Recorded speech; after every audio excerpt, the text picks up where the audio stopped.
Good evening, everybody. My name is Tal Howard, and I wear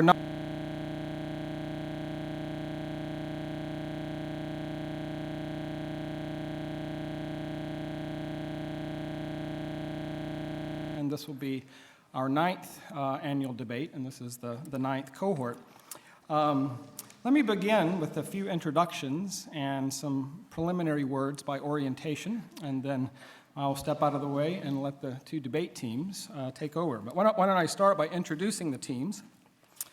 And if they would just raise your hand, and if you would just keep your applause till the end, if you have favorites here. But for the pro team, the affirmative team, Libby Wilson, Jamie DiBarnino, Sarah McCarran, Lauren Entwistle, Max Halick, Sam Stockwell, and Matt Reese.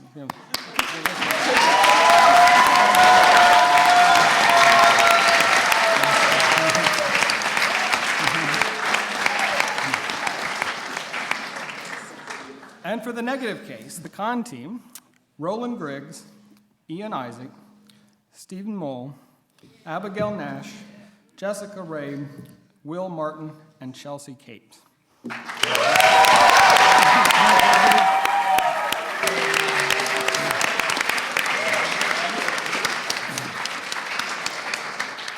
And each team has a leader, and for the affirmative case, that was Libby Wilson, and for the negative case, that was Roland Griggs. So we're thankful for their work as leading these two teams. I would also like to introduce a special guest of honor tonight, and that is our new provost, Janelle Curry. If she would just wave her hand or stand up.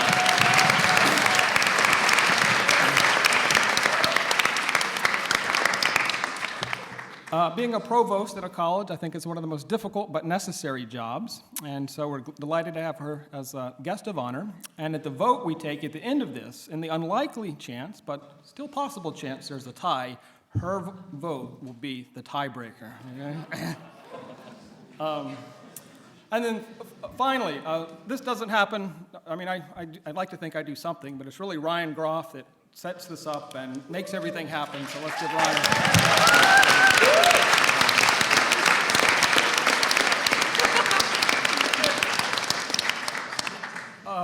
This is the end of a process, really, a process that begins with what I call sort of a democracy.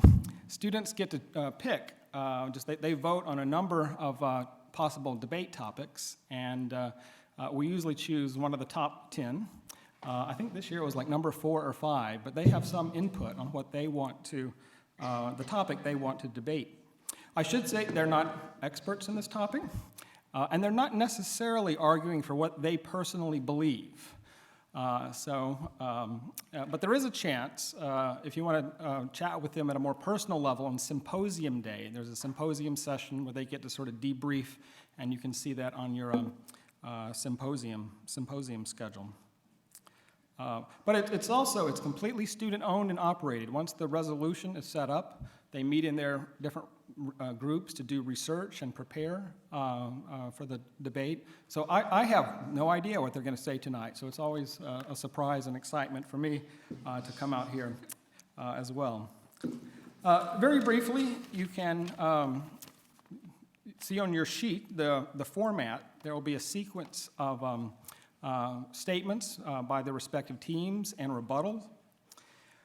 Then there will be a Q&A period from the audience, and I'll say more about that in a moment. And then there will be time for final statements from both sides, and they'll all be strictly timed, so they don't run over. But in the Q&A, actually, you, the audience, have two important roles tonight. In the question and answer period, you have an opportunity to ask, but I would ask you to just stand up. There'll be roving mics coming around. Identify yourself briefly and ask a concise question. Don't pontificate on the topic. Ask a concise question and direct it to one team or the other. So, concision and direct it to a specific team. But also, we will actually vote on what team you think made the most compelling case for their position. So listen attentively. I should say, remember to cut off your gadgets too. But at the end of the debate, we're going to ask both teams to exit stage here, and we'll take a vote. But here's what I want to say. Don't vote necessarily what you believe.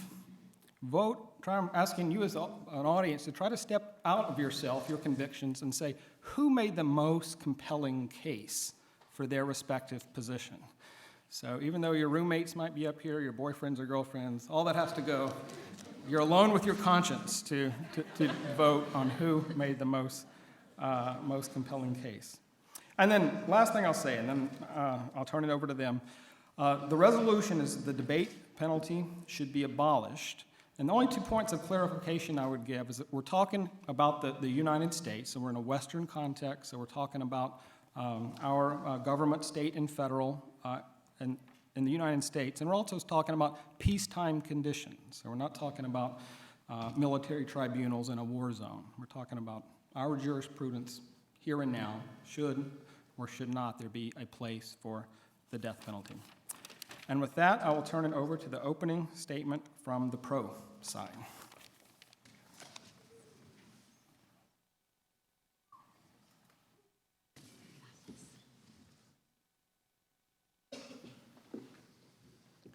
Good evening, ladies and gentlemen.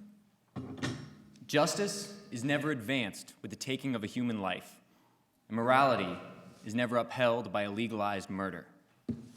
These words from Coretta Scott King bear witness to the inherent problem of repaying crime with death. Justice is never advanced, and morality is never upheld. The assassination of her husband, Martin Luther King Jr., made Coretta Scott King the ultimate candidate to support the death penalty, but she sought to elevate our implementation of justice. Can we, as present-day Christians, support the execution of criminals, or should we stand with Coretta Scott King and be justified in abolishing the death penalty? Our discussion will focus on the moral, philosophical, and theological understanding of capital punishment in 21st century America. We must determine whether the death penalty is absolutely necessary to protect the well-being of society. Without perfectly clear and complete need, the taking of a human life by a civil government is unjustifiable. To this end, we must seek to do justice while preserving human life. Our vision of justice includes 4 imperatives. We must punish criminals, protect society, provide potential for restoration and rehabilitation, and prevent future crimes. Crime must be punished in order to maintain an ordered society, and society must be protected in the process. This can be accomplished through effective incarceration. However, as Christians, we must also provide ample opportunity for psychological and emotional rehabilitation for victims and criminals based upon their implicit worth in Imago Dei. Genesis tells us that God created humankind in his own image, Imago Dei, thus bestowing upon us conscience, reason, and the capacity to relate to one another and to God. Each human is bestowed with these characteristics. Every single human uniquely bears the image of God. Yet Imago Dei is not confined only to individuals, it is fulfilled in community.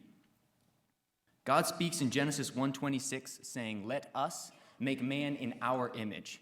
We worship a triune God who is one, yet also 3, Father, Son, and Holy Spirit. Humans are created individually to bear the image of God, but this image is fully realized within community and communion with others, just as God is fully realized within the communion of the Trinity. We are at once distinct individuals, but complete only in relationship with others.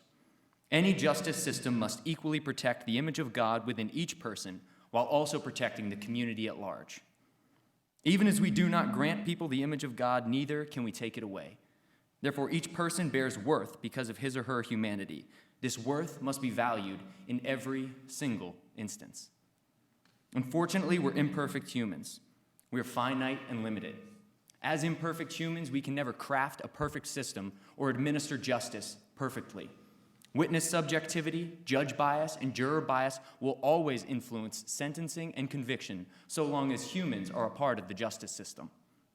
A 2006 study indicated that when jurors believed the defendant appeared sorry and sincere, they consistently favored a life sentence over a death sentence. But when jurors believed the defendant appeared bored or uninvolved, they consistently sought death. Is it just for someone to be put to death based on the perceptions and biases of an imperfect juror? Is it just for imperfect, fallible jurors to make a decision to destroy the image of God by calling for execution over a prison sentence? Every system has the potential to be misused or exploited. With this knowledge, we must work to guard against the potential for negative effects. Or if we simply say that the death penalty ought to be reserved for the most extreme cases, who determines which cases are most extreme? Is it the same jurors who are deeply influenced by defendant appearance? Did they determine if a case is the most extreme? Every murder can be construed as very extreme. So how do we sort through the subjectivity and the bias to clearly, beyond a shadow of a doubt, determine that a crime warrants death because it is the most extreme? To bestow the power of life and death to an imperfect criminal system is to bestow godlike abilities on a system comprised of fallible mortals. In today's society, we have the resources to punish criminals, protect society, and preserve Imago Dei. We do not need to cut off and throw away a corrupted limb to save the whole body. We must dispense punishment and justice, but we must also embrace the criminal as a human, bearing the image of God even when that seems impossible. As Christians, it is our moral obligation to stand against the culture of violence propagated by the death penalty. To that end, we argue that the death penalty must be abolished because of our ability to punish criminals, protect society, while preserving Imago Dei and providing opportunities for restoration and rehabilitation. We must push our society towards love and justice, towards mercy and reconciliation, towards forgiveness and rehabilitation, eradicating violence, not perpetuating it. The death penalty fails in this respect. Thank you.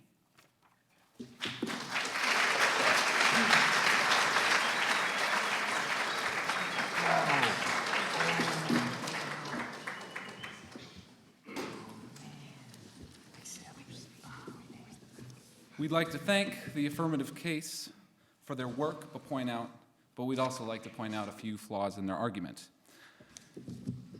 The affirmative case posits that all killing is wrong, that an execution by the government, by a court system filled with trained lawyers, jurors, and judges is the same as a murder done by a single man. Execution is different from murder. The physical similarities are irrelevant because they perform socially opposite ends. Murder is the private use of force for self-interest, while execution is the public, principled, and restrained use of force. This upholds the principle of human dignity. It's true that no human institution will ever achieve perfection. This does not mean we should toss out the death penalty. Any arguments of fallibility in the system may be inconsistent with the assessment of other government functions regarding life and death activities, whether that be war, the regulation of drug safety, anything from those to public transportation. Although it is unrealistic, but technically possible, we cannot abandon efforts to give up on justice. The affirmative case cited the Old Testament as saying that man was created in the image of God. Also, in Genesis 9:6, it says that because man was created in the image of God, if he sheds the blood of another man, by man shall his blood be shed. This is part of the creation imperative. And that is why, as my colleagues will explain further, we believe that the death penalty must remain instated as an extreme punishment for extreme cases. Thank you.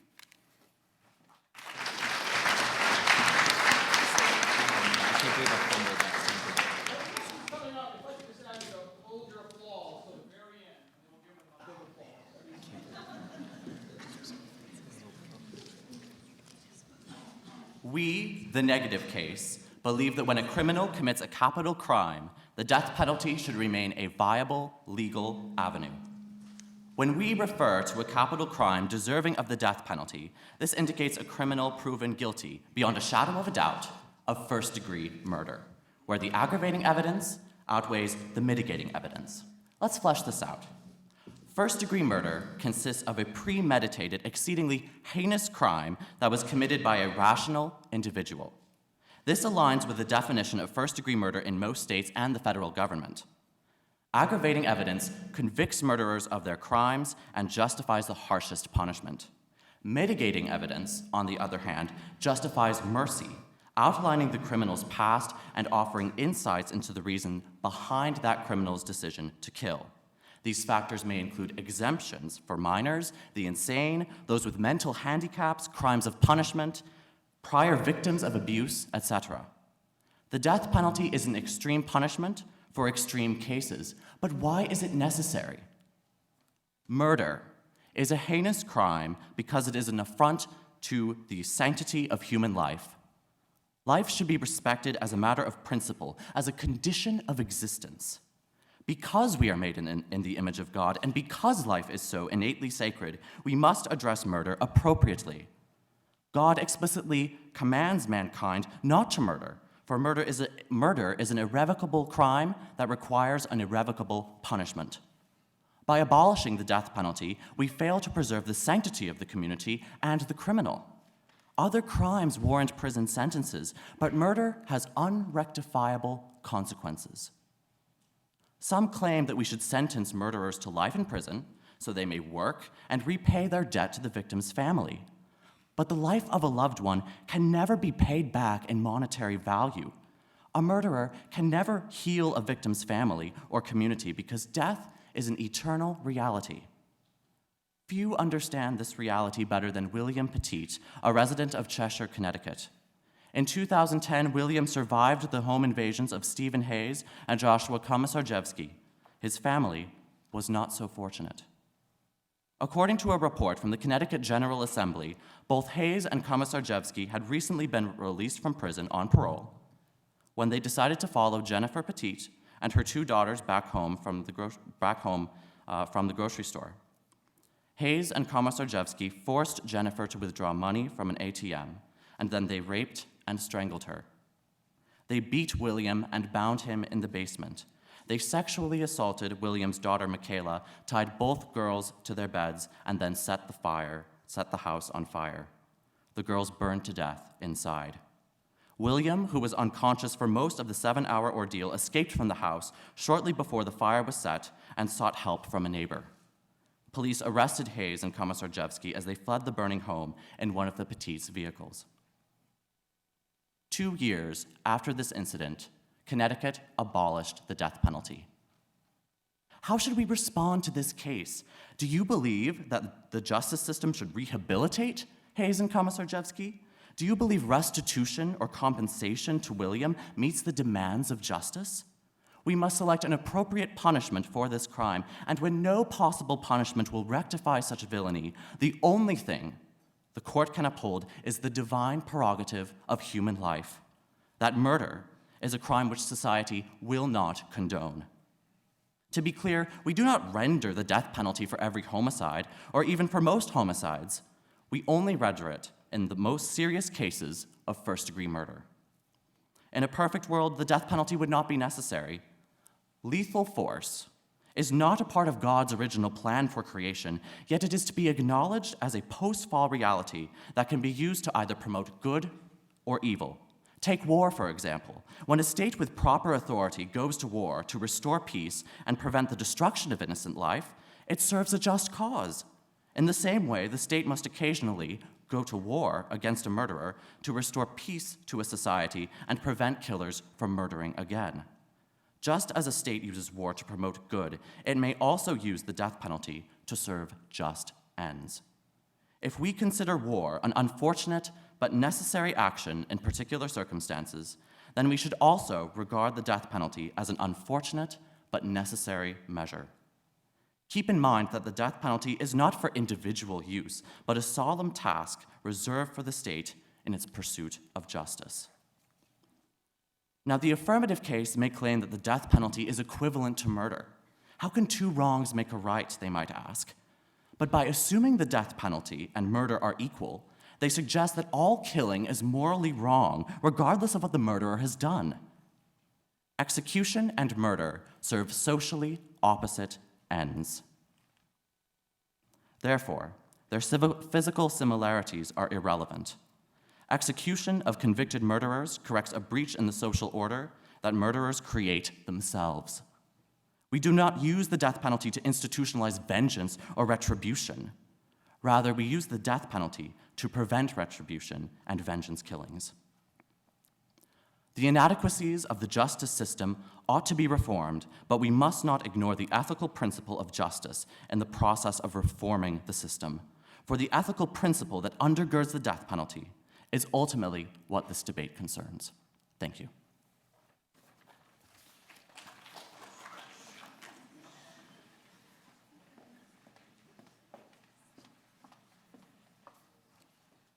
Good evening. In our response to the negative case, we would like to point out that the death penalty is no longer a necessary component of the retributive justice system. Whereas we agree that crime should be given just punishment, we do not believe that they need to go to the extreme of taking another life.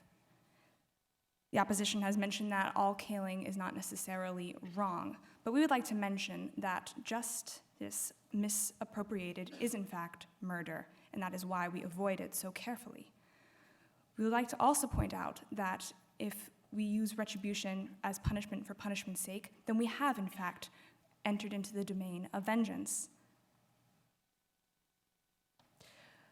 We would like to point out that they have mentioned war in this debate.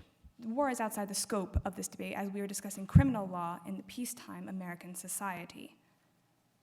We would also like to point out that in law, in war, for example, war, we have an enemy which is outside of our containment, unlike the American justice system, where we have the criminal in our containment, away from society and hurting society. If the death penalty corrects a breach in the social order, how can this possibly be if the criminal is removed from the society which it had impaired? We would like to remind the audience that Imago Dei is the inherent image of the Lord in ourselves, and we don't believe that it is necessary to take that image from another human being, regardless of what they have done, no matter how rational they are. In the words of Abraham Heschel, the divine intention is God's purpose is not to destroy, but to purify. If we are destroying for the sake of destroying, we have no guarantee that we will have any satisfaction in the family of the victim. Instead, we must remember the words of Shane Claiborne. If we are to believe terrorists are beyond redemption, we should rip out half the New Testament because it was written by one. This is the gospel of grace. Thank you.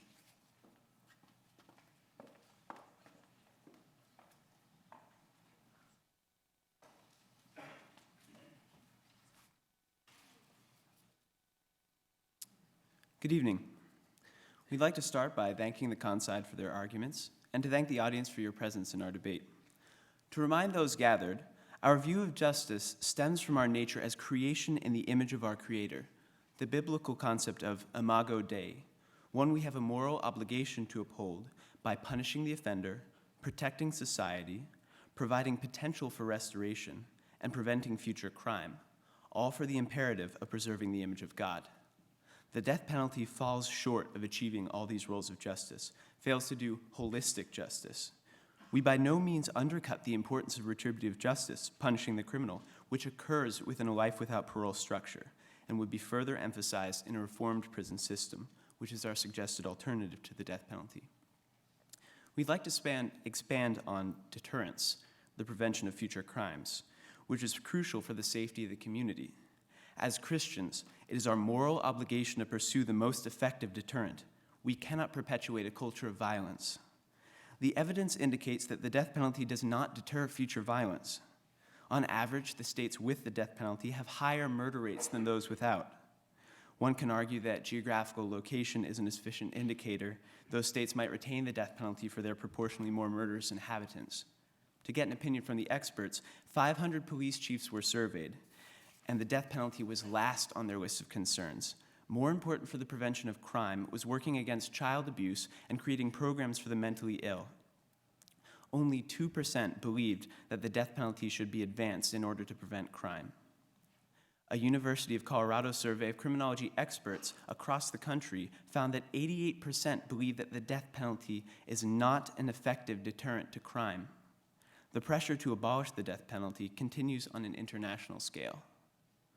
The Council of Europe has prioritized the abolition of the death penalty since 1997. It took the stance that the death penalty can no longer be regarded as an acceptable form of punishment from a human rights perspective. There's a movement to strip the United States of its observer status in that council for our failure to side with the rest of the Western world on this matter. The Catholic Church sides with the Council of Europe. The Vatican has officially condemned the death penalty as unnecessary for a modern context in which protection of society against the criminal is possible in a system of life without parole. In an official statement, the death penalty does not solve much. A victim still feels loss, and crime is not deterred. By killing the just or the unjust without understanding that they have dignity, we will find ourselves after 2,000 years in the same courtyard shouting, "Kill him," like they did with Jesus. The death penalty fails as a deterrent and breeds a culture of violence. The prevailing stance is that the death penalty fails as a deterrent. This stems from the weight of public opinion and science. However, we maintain that the assumption that the death penalty serves to discourage crime is dubious at a logical level. It doesn't make sense. It assumes that murderers weigh the consequences of their actions. I'm sure that each person in this room can think of a time that they did not fully think through their actions. There are about 40 people executed in the United States each year, and about 40,000 killed in car crashes each year. This means that it is 1,000 times more likely for you to die in a car crash than to be executed. We see car crashes often on the interstate, but that doesn't stop us from driving over the speed limit. To argue that a criminal is more likely to think through his actions than a non-criminal is foolish. The conception of the death penalty as a deterrent is founded on the false premise of a logical criminal. The death penalty punishes. The death penalty isolates, but it doesn't provide redemptive potential for the individual, and as importantly, fails to protect the community in its failure as a deterrent, prolonging a culture of violence. The patch-up of the present situation is undercut by the failure to succeed in the future of the individual and in the future of the community. It is not relevant and not necessary in the context of 21st century America. We fail to do our moral obligation as Christians to preserve Imago Dei when we accept the death penalty. The death penalty is unacceptable for its blatant disregard for individual redemption and failure to prevent community protection through deterrence. It must be abolished. Thank you.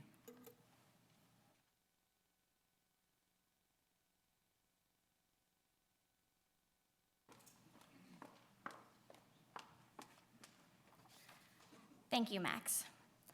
First off, I would like to say that the negative case wants to protect innocent Imago Dei. That is our goal. We're not looking at deterrence in a general sense, as societies who either implement the death penalty or don't, whether they're more likely to have people who will commit murders or not. We're talking about criminals who have committed a murder and are predisposed to commit a murder again. The Bureau of Justice states that 1.2% of convicted murderers who are released commit another murder within 3 years of their release. 1.2% is too high. You can never definitively say that a person sentenced to life in prison will never kill again. You can definitively say that an executed criminal will never kill again. Take the case of Wesley Allen Dodd. He was a convicted serial killer and child molester. He is reported as saying, "I must be executed before I have an opportunity to escape or kill someone else." The state of Washington honored that wish. Regarding our place in the world and other countries, I'd like to point out that some of the earliest countries to abolish the death penalty were those like Venezuela, Brazil, These are not shining examples of justice, with shaky past governments and questionable democratic principles. The US began as a unique nation, and it is not bound to the practices of other countries. We would not advocate a go-with-the-flow mentality for such a serious crime. I would like to close with this quote. "The death penalty is a warning, just like a lighthouse throwing out beams to the sea. We hear about shipwrecks, but we do not hear about the ships the lighthouse guides safely on their way.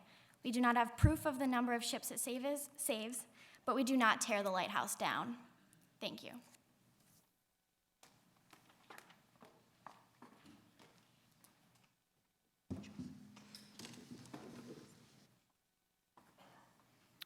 I want to remind the audience that our goal as the negative case is to look at the very principle of the death penalty and to show that maintaining the death penalty as a viable legal avenue is a moral obligation.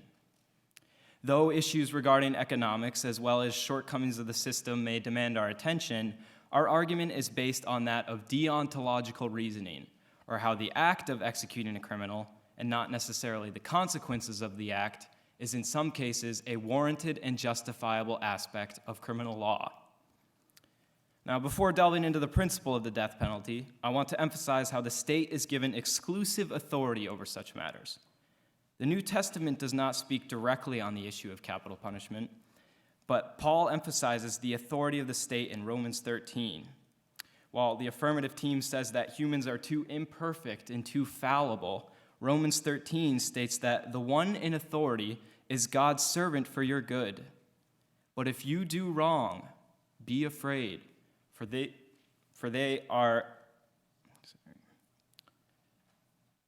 rulers do not bear the sword for no reason. They are God's servants, agents of wrath to bring punishment on the wrongdoer. So the state stands as an agent of God's will. The state is the arbiter of justice and is therefore responsible for upholding related moral principles. Though we accept that our instruments of justice may occasionally be blunt and that the system may have its flaws, this does not mean we should refrain from implementing justice. Now, regarding the principle of capital punishment, one may argue that it does not succeed in treating the criminal as a moral agent or one capable of change. In response to this, we say that a failure to implement the death penalty for exceedingly heinous crimes fails to treat the criminal as a morally responsible agent. As a rational human being, the perpetrator is responsible for his actions. Immanuel Kant states that if you slander another, you slander yourself. If you kill another, you kill yourself. By taking the life of another, the perpetrator dehumanizes himself, and the state is morally obligated to affirm the criminal's autonomy. When issuing capital punishment, the state does not hold responsibility for the deprivation of human life. As Ernest van den Haag puts it, believing that the degradation is inflicted by the execution reverses the direction of causality. He says that the social recognition of his self-degradation is the punitive essence of execution. By committing the crime, the criminal degrades his own humanity. He is responsible for self-inflicting this punishment. Now, essentially, the affirmative case is arguing that capital punishment does not abide by the minimal invasion principle. The minimal invasion principle states that any liberal democratic government should use the least restrictive means sufficient to achieve the goal or purpose of any punishment. Our concern is that the alternative to capital punishment, lifelong imprisonment, is not restrictive enough. When dealing with a criminal who is proven guilty beyond the shadow of a doubt and found to have premeditated, deliberated, and intentionally carried out a heinous murder, lifelong imprisonment does not fit the severity of the crime.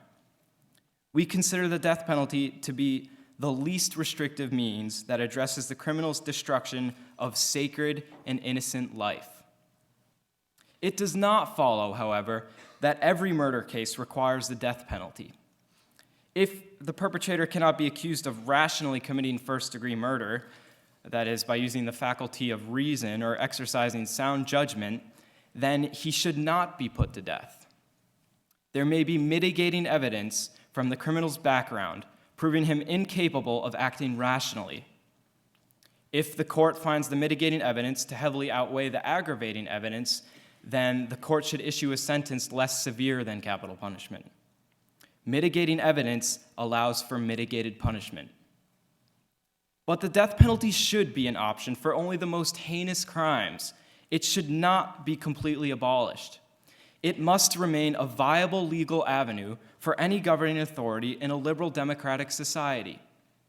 The state must be the arbiter of justice. Paul reminds us that God permits a governing authority to bear the sword.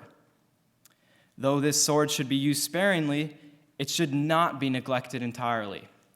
Nor should we eliminate capital punishment as an option for punitive measures that seek to preserve justice. Thank you.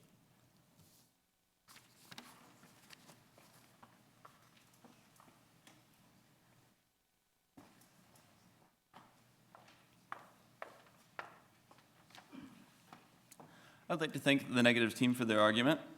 And I would like to just open with an early idea that they said that the death penalty is a viable option for the government to administer justice. And our team would contend that the death penalty is not a viable option. In today's world, most nations have abolished the death penalty.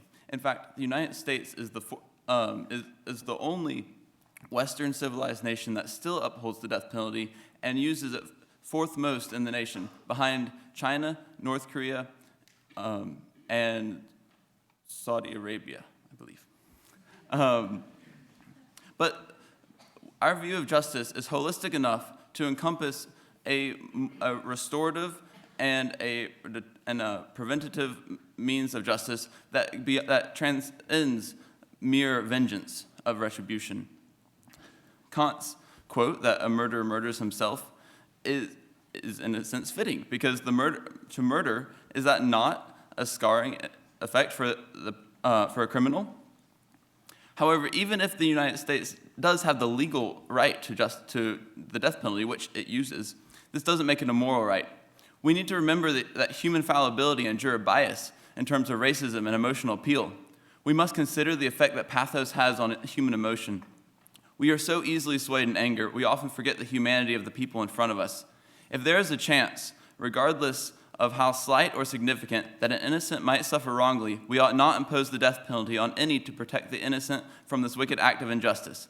To presume that we can be God and discern the truth every single time is not just arrogant, but immoral. We must be absolutely certain that somebody is guilty in order to put them to death.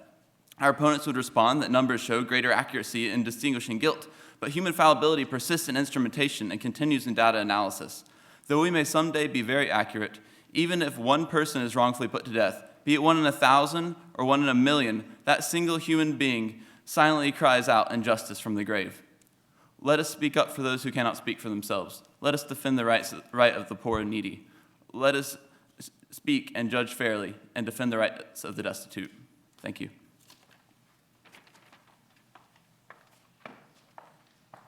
Okay, now we have some time for questions and answers. If you would, again, mics are coming around. Very briefly.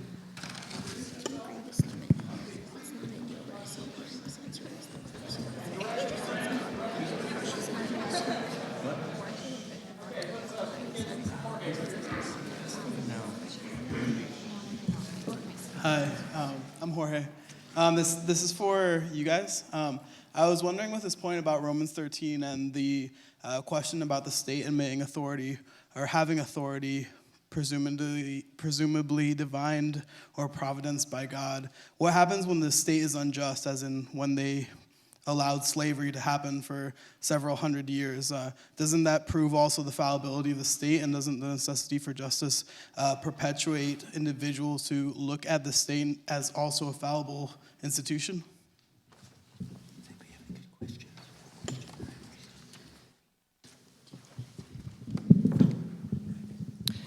So to address your question, Jorge, the state, in most cases, when the state is directing evil towards individuals, oftentimes those are not democratic republics. We believe that in modern societies where there are democratic republics are able to uphold the the thoughts of the people and the beliefs of the people, that is the most just way to execute justice. We're also arguing this in the United States, and I don't believe that the United States is like the states that you are addressing in your question, where they aren't just. So, and also that's more systematic, and we have to remember that we're arguing the principle as opposed to the state, and so we're arguing that we at least want the death penalty as an option to uphold justice and to uphold the moral principle of the sanctity of life.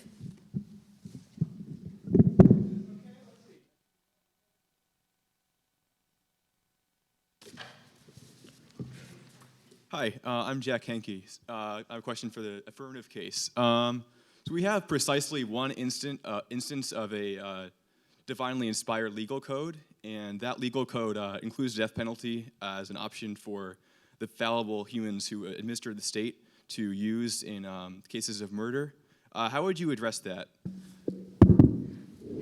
Thank you, Jack. One way we would address that is to acknowledge that God speaks to a people in a certain amount, in a frame of time, and he is consistent in his character.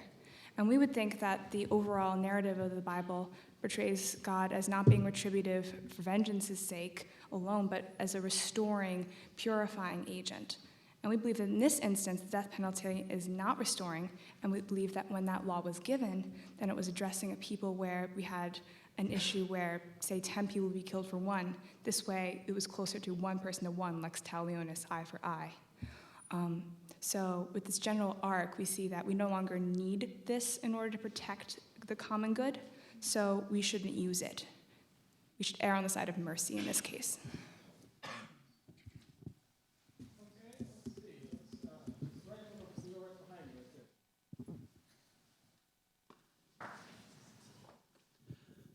Hi, my name is Joel Estes, and I have a question for the affirmative case.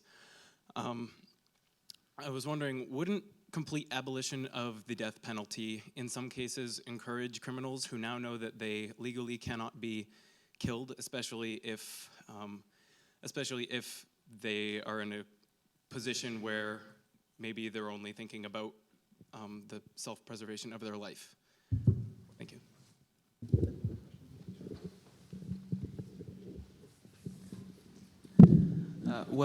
Thank you for your question.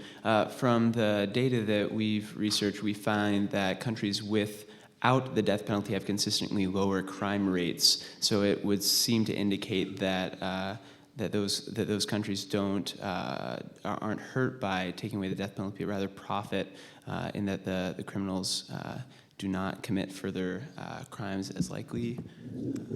Yeah, and I think to address some ambiguity, perhaps, I think the Conti might have misunderstood us. We don't advocate for taking in criminals and then releasing them.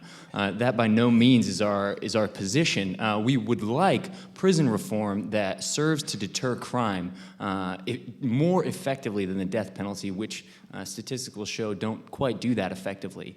So we want something in place that's going to scare murderers off, so to speak. They address the death penalty serving as a warning. Unfortunately, it's an ineffective warning, and we want an effective warning.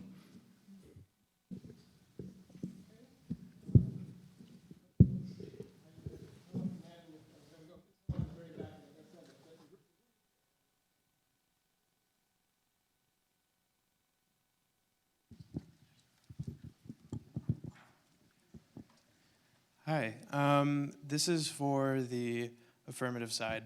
My name's Brian. Based on what you just said about scaring off future criminals, how are they scared with the current way that the prison system works? Because the prison system focuses a lot on mercy. They are not treated poorly at all. They're given housing and such. How do you defend against that? Well, as we've talked about prison reform as a necessity, and that goes beyond the scope of this debate. That's a huge issue on how that might be to where prisons actually punish, but they also are not inhumane. We still have to respect the fact that the people who are in them are human. But of course, they do need to be retributive in a sense. Mostly what we were, like another point on why the death penalty doesn't act as a better deterrent than prison systems is in order for something to be a good deterrent, it has to occur soon after the actual crime has taken place. And the way the current system is in place, because we have to be certain that somebody has committed a capital crime in order to administer the death penalty, there's a really long appeals process. And by the time that happens, it's no longer an effective deterrent because it's not an immediate punishment to fit the crime. I mean, and that's the nature of deterrence. And there's no way of getting around that. That wouldn't totally, we'd be executing innocent people left and right if we didn't make certain that somebody was guilty. If we could make certain somebody was guilty, which we would hold you can't.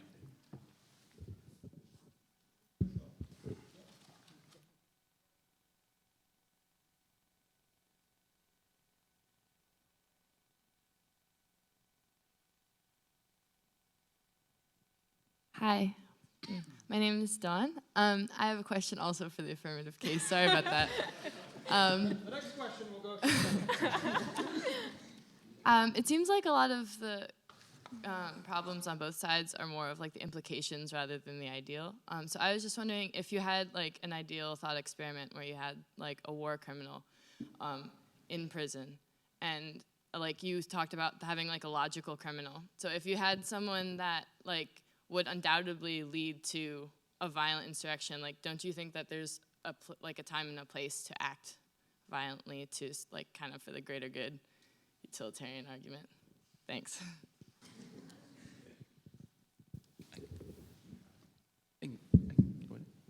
Okay.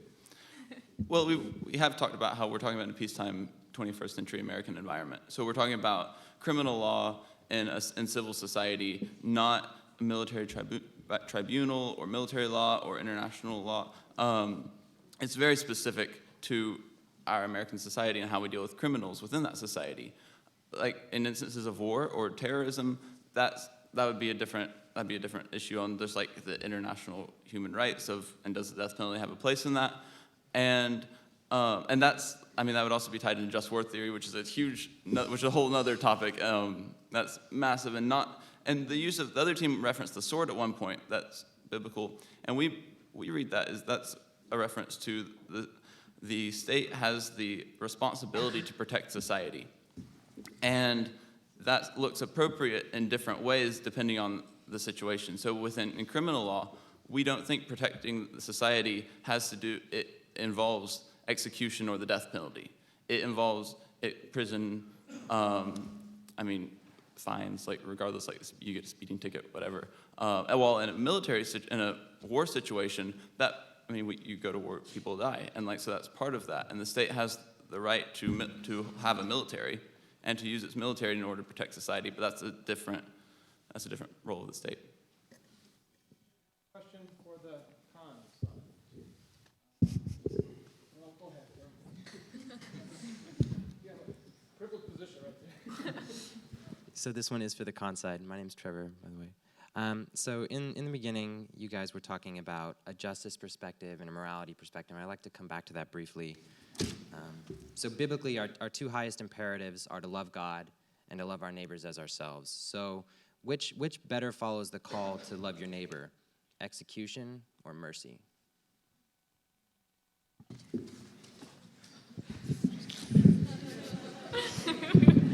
Thank you, Trevor. I want to quote that, or I want to respond to that with a quote from biblical scholar Abraham Joshua Heschel.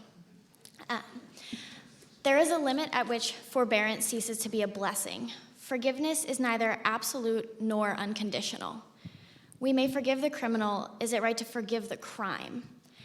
So we would agree with that and say that we want to love the person, but not what they did, and we want to love other people in society who may be at risk because of their behavior.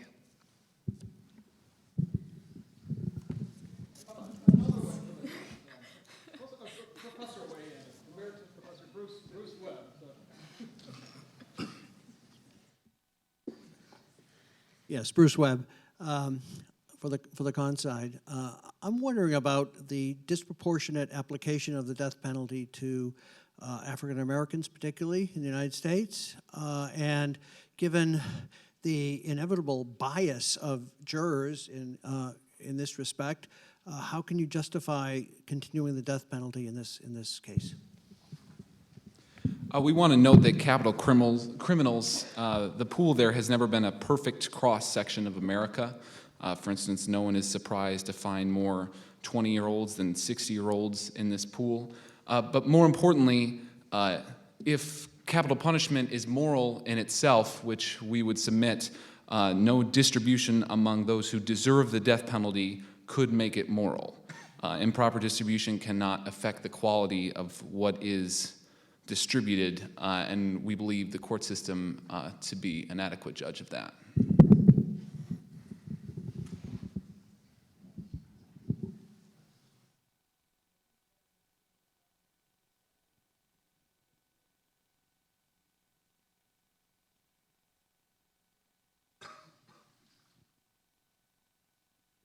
Hello, my name is Michael. I had a question for the negative case, just kind of a practical concern. As a state has a budget, needs to balance that budget, is the death penalty more or less expensive than a life sentence? Thanks for your question, Mike. We've done a lot of research on this, and the money spent on death penalty differs by state. Anywhere from $307 million per execution case in California to $1.26 million in Kansas. And life imprisonment costs about $1.5 million per life sentence. So it is something that we should take into account, but moreover, we don't think that this large question of the standard of justice should hinge on a matter of dollars and cents.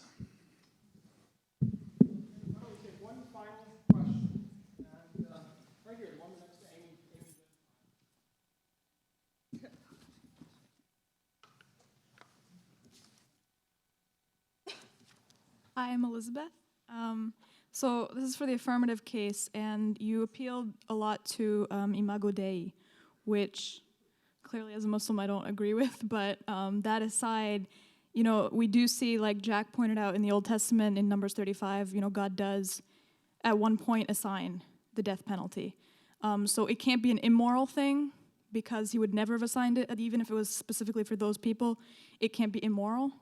And so I'm wondering, when you talk about Imago Dei, what specifically are you talking about? You know, can you define that, I guess? Because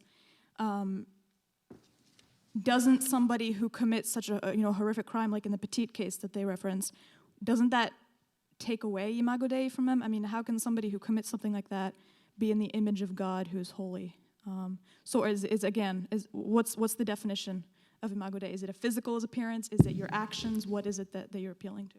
Yeah, so Imago Dei, as we're defining it,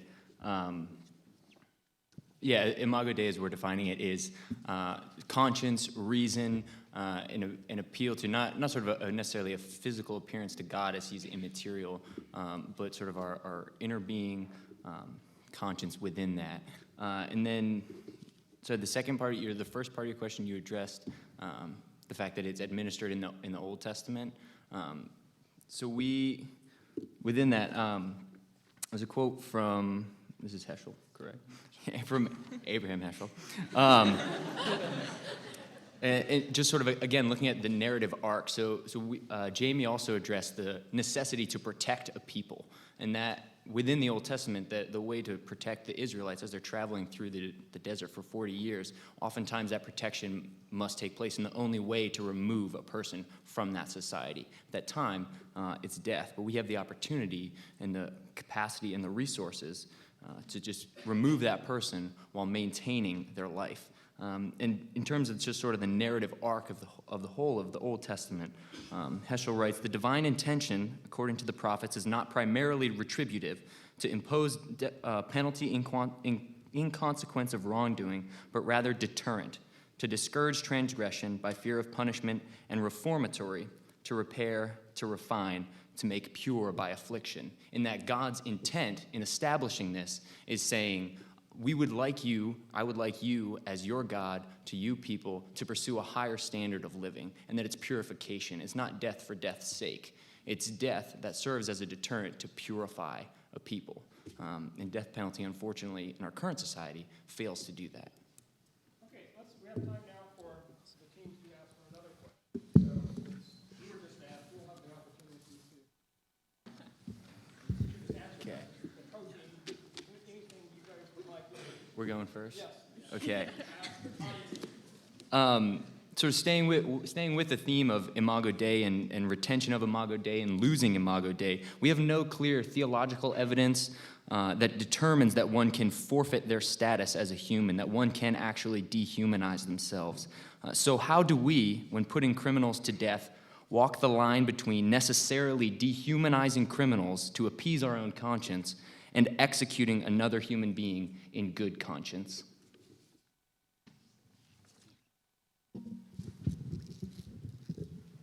Thanks, Sam. The death penalty is not administered to appease anyone's conscience. It's about acknowledging that the victims were in the image of God. They had the sanctity of life. And I would just like to point out that through tradition and scripture, there is a special acknowledgement of innocent life compared to life guilty of such a heinous crime. The Catechism of the Catholic Church says, "No one can under any circumstance claim for himself the right directly to destroy an innocent human being." Jesus says in Luke 17:2, "It would be better for them to be thrown into the sea with a millstone tied around their neck than to cause one of these little ones to stumble." So Jesus is advocating for death above harm to the innocent.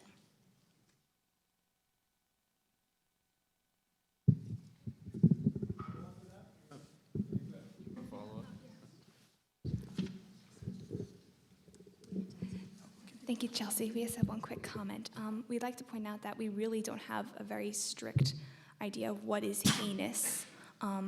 Where is that line? Where is that on the slope? We also would like to point out that people like Saul did in fact commit genocide, seek after and kill Christians, and God could still use them. Him.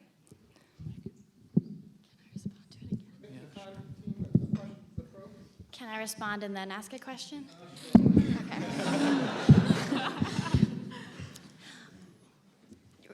Regarding your statement of Paul, we think that that's a beautiful example of God working within the systems of his people.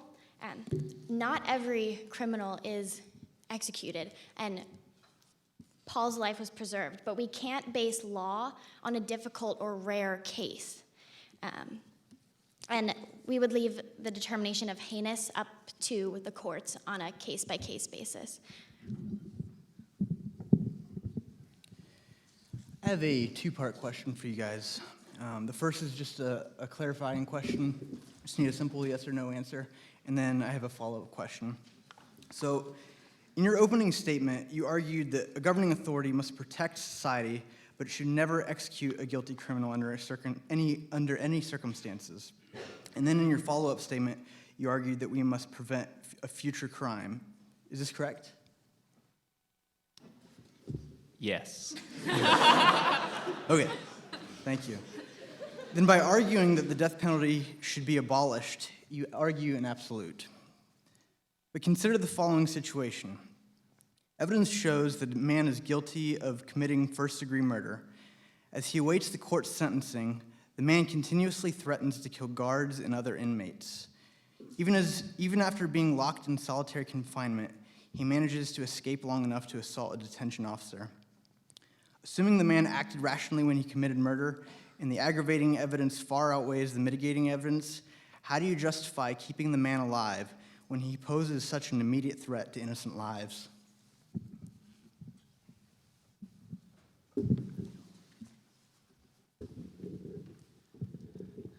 Thanks, Roland. I think I'd like to, again, hit on the fact that we do not think that our current system is perfect. I think that the fact that we're arguing for the abolition of the death penalty is evidence of that, but we also are very heavily arguing for prison reform. I think that also a question that should be raised is, I think that we we also want hope for restoration, and that's impossible under the scope of a death penalty that removes criminals from society. Yeah, and within that, just your point that we are assuming that he's incapable of restoration, and we're assuming that he poses an immediate threat for the duration, so we ought to execute him based upon potential future fear. And current harm to guards, absolutely, but there are ways to pull him away from society without executing out of fear of potential repercussions for his actions, as opposed to the current reality of executing a human being.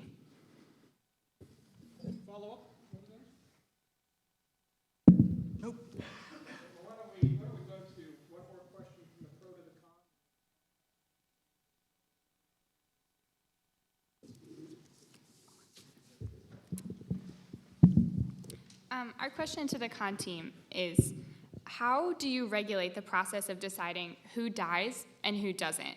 How is there a fair, objective way to decide what crime is heinous enough to warrant death?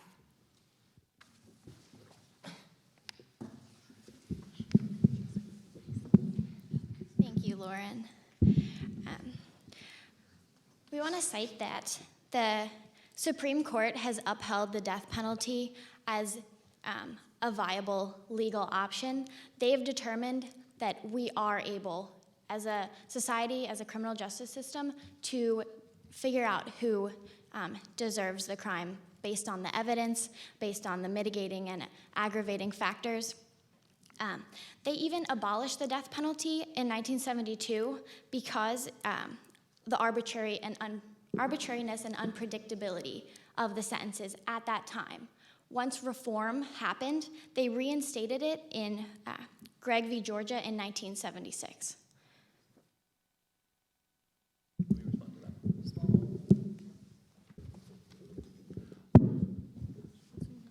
Well, we were like, what about the reforms still justifies still instills objectivity to the courts? I mean, it's still a human court that is composed of biased human beings who, there had been segregation before that point, which is a huge factor of why okay, this is maybe unjust, but there's still, racism still persists, discrimination still persists. People are, as Sam mentioned in our opening statements, the appearance of the defendant,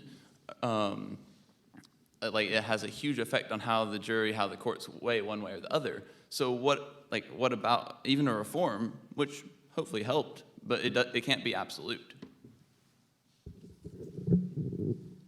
We'd also just like to add to that, when we look at the way that the current system is, we can see how arbitrary and how it doesn't work just by looking at by a state-by-state basis. Why does Texas execute so many more people than other states? It doesn't seem that there's really an objective way to look at that. Okay, con team, if you want to respond to that, then you'll get the chance to ask them one question. Or if you want to, go right to the question. Again, we're arguing the principle here, and all of your concerns are based in are systematic, and despite there being error in the system, it doesn't mean that you throw away the death penalty or the idea of it altogether. So that's how. Now, for our question. In the context of Augustine's just war theory, and in the case of a state slaughtering its own citizens, such as in Nazi Germany, if you believe that lethal force is necessary on the part of the U.S. to intervene as a means of upholding the moral principle of the sanctity of life, why does that not apply to the even more egregious act of citizens warring against each other?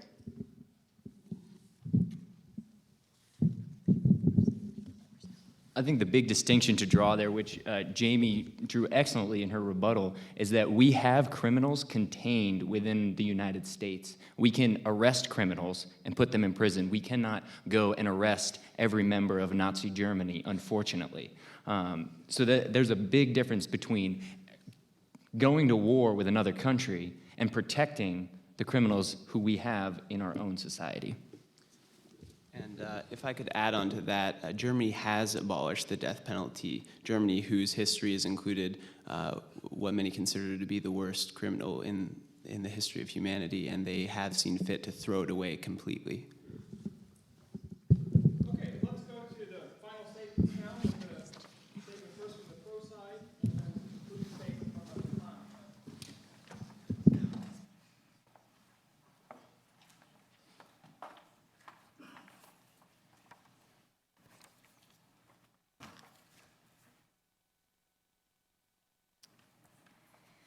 Good evening, ladies and gentlemen, fellow JAF members. Tonight you've heard a variety of arguments, both in favor of and in opposition to the death penalty. You have heard the negative case argue that murder warrants death, that the only repayment to a victim's family is the death of the perpetrator. Tonight we ask you, how can this be just? How can repaying death with death ever serve justice? We believe this logic is insufficient to uphold the death penalty. The argument that we lay before you tonight is threefold in nature. First, we argue that all humans were created in the image of God, Imago Dei, and that this must be preserved in every instance. Second, we advocate for an approach to justice that serves to punish criminals as well as to provide potential for their rehabilitation. And finally, we assert that the death penalty is not an effective deterrent to crime, and that we as Christians have a moral obligation to protect society and to find a way to prevent future crime. We uphold that all humans are created in the image of God and has intrinsic value both individually and communally. Human life is sacred above all other aspects of God's creation and must be treated and protected as such. When God said, "Let us make man in our image," he placed upon us the responsibility to preserve his image in the individual and its fulfillment in the community. Our view of justice must include removing criminals from access to ordinary society in order to protect the general public. However, we also advocate for a view of justice that both punishes criminals and provides potential for their rehabilitation. We believe a sentence of life without parole does indeed punish criminals and offers sufficient reproach for their crimes. But we also emphasize psychological and emotional support for criminals. Justice cannot merely exist to punish, it must also allow time for reform. The death penalty dehumanizes these prisoners by telling them they will never be fit for life in any community, even prison. This is not consistent with the Christian ethic and cannot be upheld. Evidence shows that the most effective deterrent to crime is to increase the certainty of punishment, not the severity of punishment. Recall the analogy given by my teammate, Max Halleck. Though we see car crashes every day, most of us continue to speed when driving. Similarly, most criminals do not logically consider the death penalty when deciding to commit a crime. Let us expand this analogy further to include the idea of certainty. The presence of a police officer is very effective in making us slow down and obey the speed limit, because speeding by a law enforcement official is almost certain to lead to a ticket. Similarly, the most effective deterrent to crime is increasing the certainty of punishment, not the severity of punishment. Human fallibility makes it impossible and immoral to increase the certainty of receiving a death sentence. And as Christians, we have a moral obligation to pursue the best and most just deterrent to crime and oppose the culture of violence perpetuated by the death penalty. In short, the death penalty fails to simultaneously protect society and prevent future crime. It punishes, but provides no potential for rehabilitation. And most importantly, it violates Imago Dei. Currently, only 57 countries retain the death penalty in active use. These countries include the People's Republic of China, Iran, Saudi Arabia, Iraq, North Korea, and the United States. Most European countries haven't used the death penalty in more than 30 years. And America? We used it today. Tonight, we stand to remind you that this issue is representative of the lives of real people and cannot be taken lightly.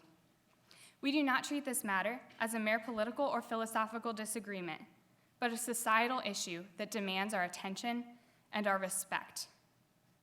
Earlier this very evening, a man named Ronnie Threadgill was executed in Texas, and he and other prisoners executed each month remind us that though we debate this topic in theoretical terms, there are real prisoners and families affected by this issue. Thank you for your attention tonight.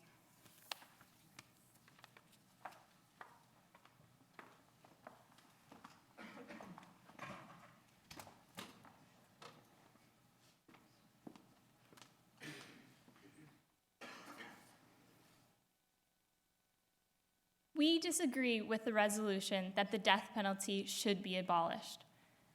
As we have presented, there are instances where the death penalty can and should be applied, but it is important to understand that we are not advocating for a blanket requirement instituting the death penalty for all capital crimes. Rather, the death penalty should be used sparingly and appropriately to preserve the dignity of the convicted murderer. I urge you to think carefully about the decision before you.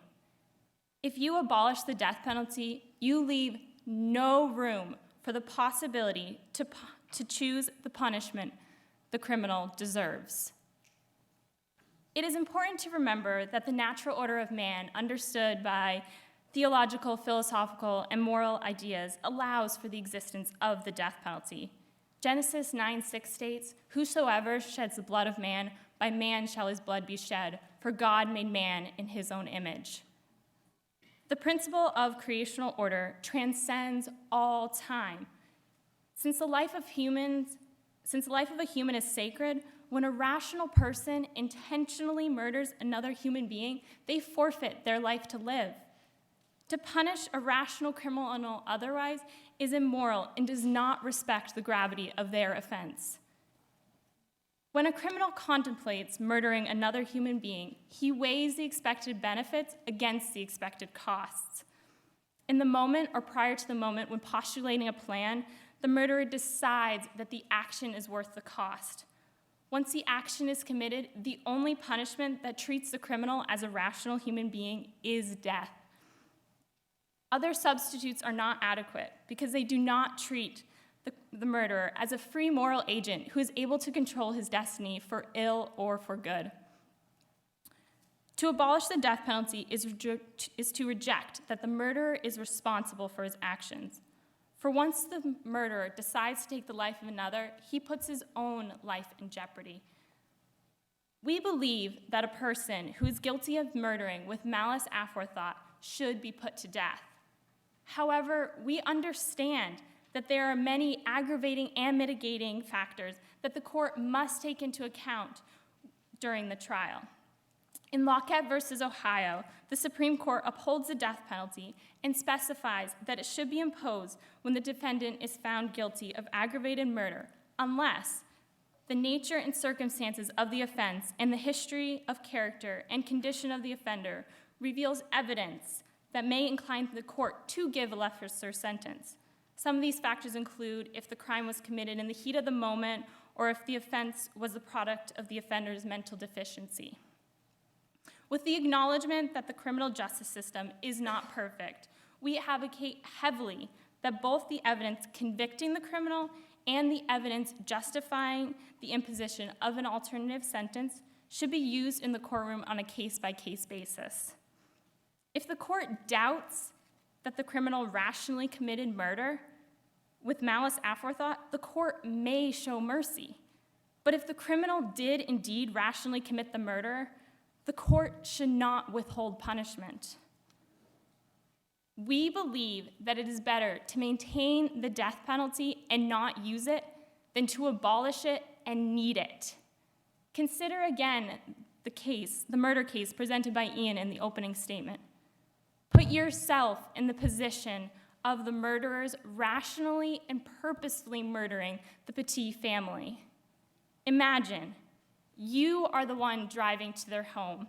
You are the one strangling and raping Jennifer Petit. You are the one binding Haley and Michaela. You are the one setting fire to their home. You are the one consciously murdering innocent lives. Please think carefully.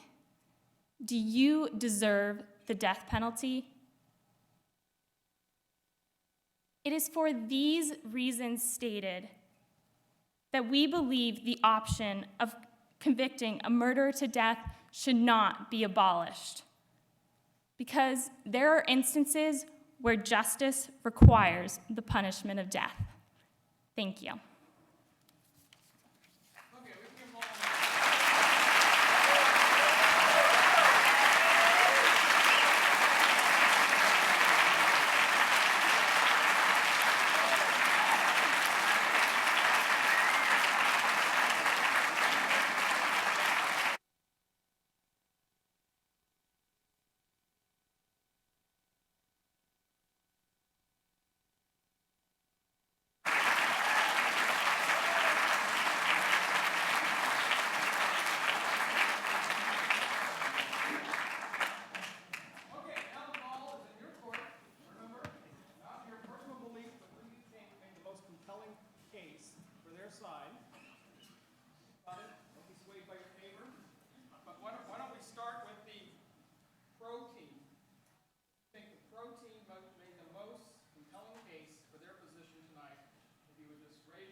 Okay, are you ready for the results?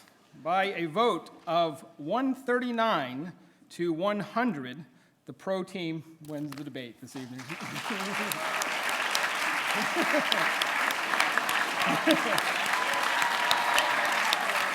Let's give them all a big hand again.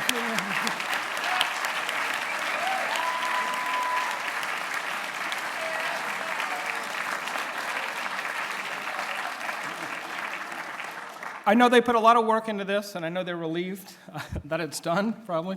But let me just say a few things in conclusion. A few other people I wanted to thank. Hannah Strauss, who's working the mic and has been our student aide this year. And I also know both teams have consulted a number of faculty. I see Paul Brink here. I saw Tim Sherritt.